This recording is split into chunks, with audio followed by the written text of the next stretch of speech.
I believe through my biblical studies, research, and prayer that the Lord was born on the first day of the year, and that's not January 1st or the 25th of December. Now let's find out biblically which month is the first and last. The first book of the Kings, chapter 4. And Solomon had 12 officers over all Israel, which provided victuals for the king and his household. Each man his month in a year made provision. The previous scripture proves that according to the Bible, there are 12 months in a year. The second book of the Chronicles, chapter 36. Jehoiakim was 8 years old when he began to reign, and he reigned 3 months and 10 days in Jerusalem. And he did that which was evil in the sight of the Lord. And when the year was expired, King Nebuchadnezzar sent and brought him to Babylon with the goodly vessels of the house of the Lord, and made Zedekiah his brother king over Judah and Jerusalem. In this scripture, we are told that King Jehoiakim's reign was until the year was expired, which modern English translates to the end of the year. When you research King Jehoiakim's reign, it was until the month of March. So according to the Bible, the end of the year is March. Now let's find out the biblical first month of the year, which I strongly believe is when the Lord was born.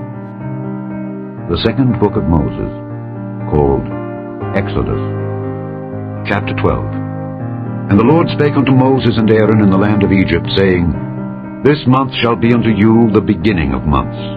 It shall be the first month of the year to you. And thus shall ye eat it, with your loins girded, your shoes on your feet, and your staff in your hand. And ye shall eat it in haste. It is the Lord's Passover. We have now established that the Passover is honored on the first month of the year, specifically on the 14th day. Now let's find out which month Passover was celebrated. The fifth book of Moses, called Deuteronomy, chapter 16. Observe the month of Abib, and keep the Passover unto the Lord thy God. For in the month of Abib the Lord thy God brought thee forth out of Egypt by night. According to the Bible, the month of Abib is when God delivered the Israelites from Egypt, and it is a time to celebrate Passover. The month of Abib is also known as Aviv, and it corresponds to the beginning of April in the Hebrew calendar. Therefore, the first biblical day of the year is the 1st of April, and this is when the Lord was born.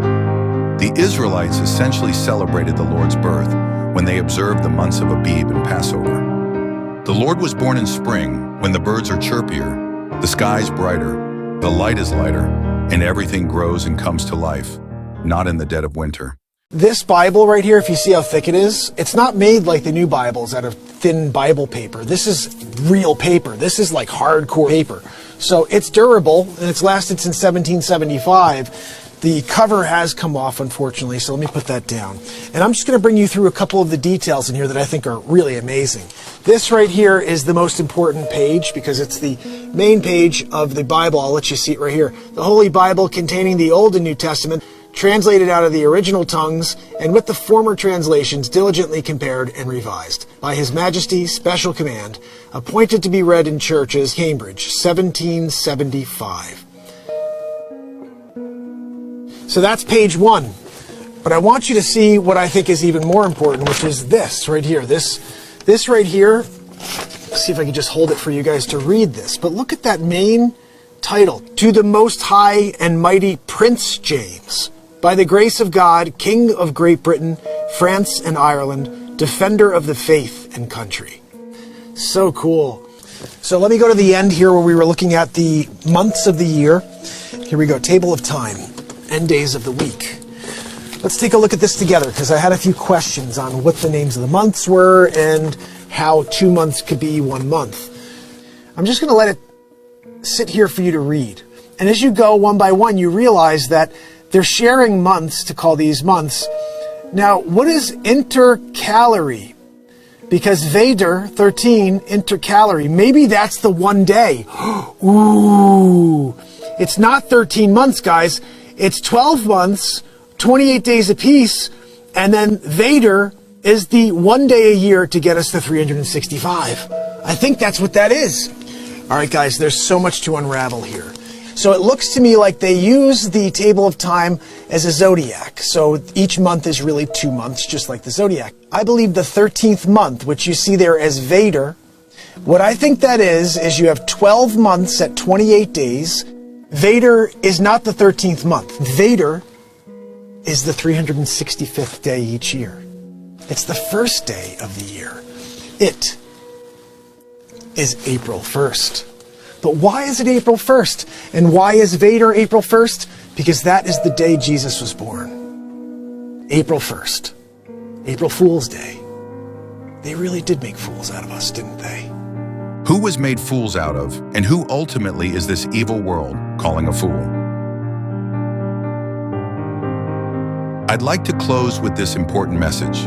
The name of the Lord, meaning the deliverer, is the embodiment of salvation. How fitting, then, that he was born on the very day he delivered the Israelites from Egypt, and later gave his life as the ultimate sacrifice to remove the sins of his people. Both of these monumental events, the Exodus and his crucifixion, took place during Passover in early April. This divine alignment between his birth and these pivotal acts of deliverance and salvation is no mere coincidence. It reflects the flawless perfection of God's redemptive plan and signifies the profound importance of the Lord's true name. Scripture affirms the importance, as seen in Romans chapter 10, verse 13, "For whosoever shall call upon the name of the Lord shall be saved." Yet the name Jesus Christ is rooted in the Greek Jesus, and we must recognize that the true name of the Lord is found in Paleo-Hebrew. Notably, there is no J in Hebrew, which means the name we commonly use today is not the original name given by God.